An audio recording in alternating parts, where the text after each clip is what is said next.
জাতীয় দলে বারবার ব্যর্থ হচ্ছেন গোলকিপার মিতুল মার্মা। তবুও বাফুফে বাধ্য হয়ে তাকে খেলাচ্ছে, কারণ বাংলাদেশে সেরকম গোলকিপার নেই বললেই চলে। আনিসুর রহমান জিকো থেকেও যেন নেই। সেই যে মদ কাণ্ডে নিষিদ্ধ হয়েছেন, তারপর থেকে আর যেন তার কোনো খবরই নেই।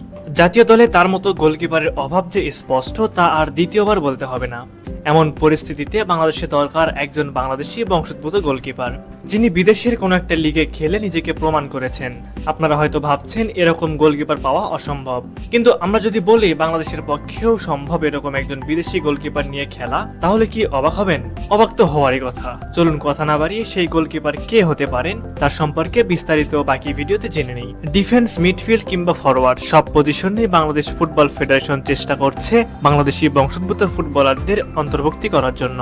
শুধুমাত্র গোলকিপিং পজিশন নিয়ে কোনো আলোচনা ছিল না, তবে এবার ঘটেছে সেই প্রত্যাশিত ঘটনা। বাংলাদেশের হয়ে খেলার জন্য আগ্রহ প্রকাশ করেছেন একজন ভয়ঙ্কর গোলকিপার, যেই গোলকিপারকে এবার টার্গেট করেছে বাংলাদেশ ফুটবল ফেডারেশন।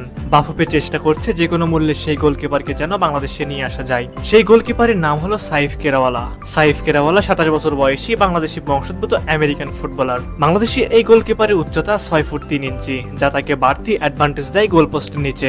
তিনি খেলছেন ইউনিভার্সিটি অফ ওয়াশিংটন অ্যাথলেটিক্স নামক দলে।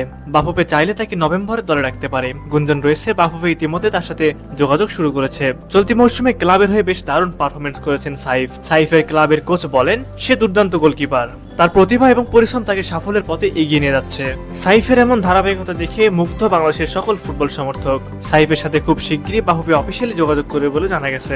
বাংলাদেশ দলে সাইফের মতো গোলকিপার অধিক প্রয়োজন। তার মতো গোলকিপারের অনুপস্থিতি দলে শূন্যতা এতটাই বাড়িয়ে দেয় যে বিতর্কিত গোলকিপার মেহেদী হাসান শ্রাবণ ও মিতুল মার্মার মতো গোলকিপার মূল দলে চান্স পায়। সুতরাং বাফুফের উচিত সাইফদের দিকে নজর রাখা, যেন ফিউচারে তাদেরকে জাতীয় দলে অন্তর্ভুক্ত করা যায়। তবে এখানে একটা প্রশ্ন থেকেই যায়, বাফুফে কি সঠিকভাবে তার সাথে যোগাযোগ করবে? কেননা সিন্ডিকেটের দৌরাত্ম্য এত বেশি পরিমাণ যে বিদেশি ফুটবলারদের পাওয়া যেন স্বপ্নের মতো।